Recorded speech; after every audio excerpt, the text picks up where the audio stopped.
নমস্কার বন্ধুরা, আজকে আমি বানাবো লাউয়ের একটা সবজি। লাউ সবাই খেতে চায় না, কিন্তু বাড়িতে লাউ বানালেই যেন সবাই পরেশানি। কিন্তু লাউয়ের চিংড়ি দুটো চারটে চিংড়ি মাছ দিয়ে লাউয়ের এই রেসিপিটা একবার বানিয়ে দেখবে, সবাই কেটে কুটে খাবে। আমি চিংড়ি মাছ কয়েকটা নিয়েছিলাম, বড় চিংড়ি ছিল, আমি ছোটো ছোটো করে কেটে নিয়েছি। এটা দুশো চিংড়ি থাকলেও তোমরা দুশো চিংড়ি দিয়ে বানাতে পারো। চিংড়ি মাছটা আমি ঘরে ভেজে নিচ্ছি, লাল লাল করে ভেজে নিয়েছি, ভেজে তুলে নিচ্ছি চিংড়ি মাছটা। এবার কড়াতে আরও একটু তেল দিয়ে ভাত খাওয়া হয়েছে, পরশু দিনও ভাত খাওয়া হয়েছে। তেল দিয়ে এবার মশলাটা করে নেব।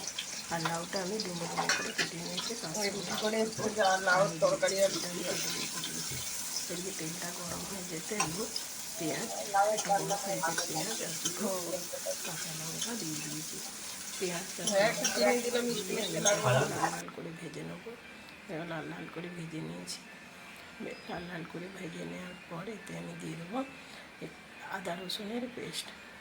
আদা রসুন বাটাটা অল্প করে দিয়েছি। এটা আমি সিলেই বেটে নিয়েছি, আমি সিলেই বেছি মশলাটা বানাই। আদা রসুন বাটাটা দিয়ে দিয়েছি।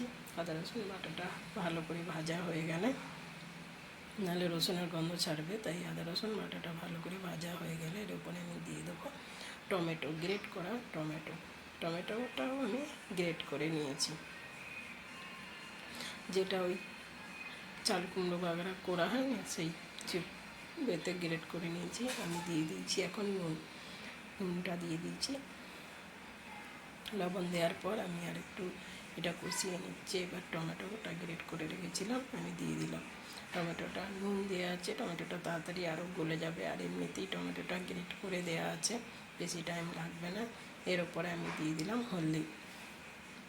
হলদিটা পরিমাণ মতো দিলাম। এবার একটু লঙ্কা গুঁড়ো দিলাম। আমি কাশ্মীরি লঙ্কার গুঁড়ো ইউজ করি না, এমনি লঙ্কার গুঁড়ো, এটা আমার ঘরে পেশানো লঙ্কার গুঁড়ো। লঙ্কার গুঁড়োটা দিয়ে দিলাম, দিয়ে একটু ভালো করে কষিয়ে নিলাম। কষিয়ে নেওয়ার পর আমি যে লাউটা কেটে রেখেছিলাম, ডুমো ডুমো করে লাউটা কেটে রেখেছিলাম, লাউ আলু, সেটা দিয়ে কষিয়ে নিলাম। কষিয়ে এবার আমি একটু ওপর থেকে আবার লাউয়ের হিসাবে একটু নুন দিয়ে দিলাম, খাইয়ে আমি সব ঢাকা দিয়ে দিলাম।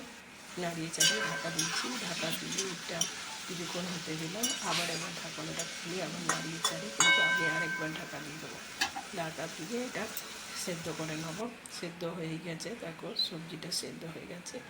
এবার ওপর থেকে একটু চিনি, লাউ সবজি একটু চিনি না দিলে ভালো লাগবে না, একটু মিষ্টি মিষ্টি, কিন্তু যারা চিনিটা পছন্দ করো তারা দেবে, এটা না পছন্দ করলে দিতে হবে না। ওপর থেকে চিংড়ি মাছটা দিয়ে আমি নাড়িয়ে চাড়িয়ে নিলাম। কিন্তু এটা রুটি বলো, কষা কষা সবজি আছে, রুটি বলো, ভাতের সঙ্গে বলো, দারুণ লাগে খেতে। রুটি পরোটার সঙ্গেই আমরা খাবো, হেভি দারুণ টেস্টি। আমার ছেলে তো প্রথমে লাউ সবজি দেখেই না, তার পছন্দ নয়, মুখ বেঁকে যাচ্ছিলো, কিন্তু যখন খেয়ে দেখলো দারুণ টেস্টি, খেয়ে আর কোনো প্রবলেম নেই, রুটি খেয়ে নিল। তোমরাও বন্ধুরা একবার বানিয়ে দেখবে এরকমভাবে লাউ সবজি, আর কীরকম হয়, বাচ্চারা খেয়েছে কিনা অবশ্যই কমেন্ট করে জানাবে। বাই।